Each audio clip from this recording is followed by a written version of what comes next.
Welcome to our channel How to Guide, where we post guide videos.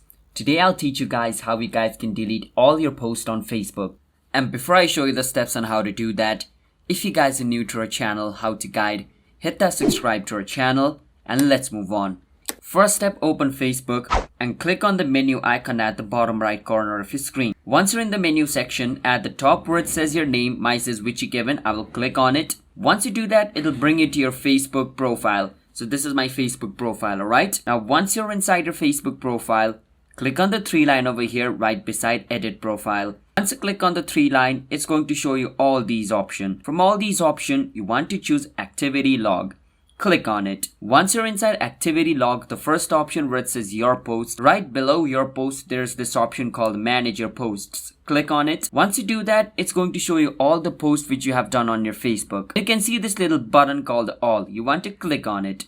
And it's going to tick mark all the posts you have done on Facebook. And once it tick marks all the posts it has done on Facebook, that means you have selected all of your Facebook posts. Now at the bottom you can just see the trash option and it's going to show you move to trash or not. So yes, click on move to trash and wait for some time. It's going to take a bit of time. Now click on go to trash and all your posts is going to be available in trash. Now from over here, if you want to recover them, you can recover them within 29 days. If you don't recover them for 29 days, it will be permanently deleted. And you can also permanently delete it right now by clicking on all again at the top. Click on the three dot. Click on delete. Click on delete. Now all the post has been permanently deleted. Now I need to enter the password of my account in order to do that. So that's how you guys can delete all of your posts at once on Facebook. If you guys found our video helpful, hit that subscribe to our channel How to Guide. I'll see you guys next time.